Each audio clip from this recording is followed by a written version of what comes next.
আজ থেকে ভাবছি না একটা 10 ডেজ এর ডেইলি সিরিজ স্টার্ট করব। সত্যি বলতে জানি না কতটা কি করে উঠতে পারবো। কন্টিনিউ 10 ডেজ করতে পারবো কিনা। কারণ আমার অফিসে ভীষণই কাজের চাপ থাকে। Plus I am a toddler mom. হয়তো অর্ধেক দিন আমাকে ভয়েস ওভারই দিতে দেবে না সে। বাট ওই যে একবার ট্রাই করা যেতেই পারে। তো সকালবেলা ঘুম থেকে উঠেই না আমার ফার্স্ট কাজ থাকে কাহনের জন্য ব্রেকফাস্ট বানানো। আমি সবসময় চেষ্টা করি ওর কিছুক্ষণ আগে ওঠার। বাট আমি উঠে গেলেই না ও ঘুম থেকে উঠে যায়। ফলে আমার ঘুম ভেঙে গেলেও না আমি উঠতে পারি না। যেহেতু ওর ঘুমটা যাতে কমপ্লিট হয় আর ঘুম যদি কমপ্লিট না হয় তো ও সারাদিন ঘ্যান-ঘ্যান করতে থাকে।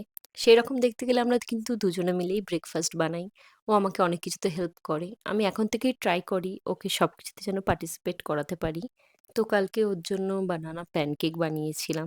মোস্ট অফ দ্যা ডে আমরা একই ব্রেকফাস্ট করি।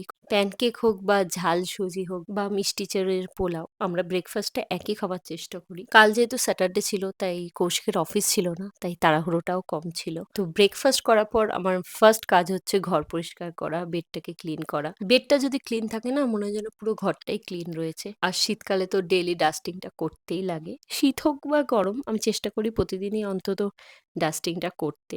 তাহলে একদিনে চাপ পড়ে না তেমন। তারপরে একটা পার্সেল এসছে। এই পার্সেল গিফটটা দেখো কত সুন্দর। এটা পাশের বাড়ি একটা পুচকির জন্য কিনেছি, তার বার্থডের জন্য। তাকে এখনো দেখাইনি যদিও। তারপর লাঞ্চ-টাঞ্চ করে বিকেলের দিকে রেডি হয়ে গেছিলাম। কাহনের সাথে গেছিলাম আমার বাড়িতে। প্রায় ২ থেকে ৩ সপ্তাহ হয়ে গেল আমার বাড়ি যাওয়া হচ্ছে না। আমি উইকলি ১ দিন অন্তত যাওয়ার চেষ্টা করি। তারপর তো কাহন বাড়ি গিয়েই ও দাদার সাথে ক্রিকেট খেলা, দুষ্টুমি করা শুরু করে দিয়েছিল। ভীষণ পছন্দ করে এই নিয়ে খেলতে।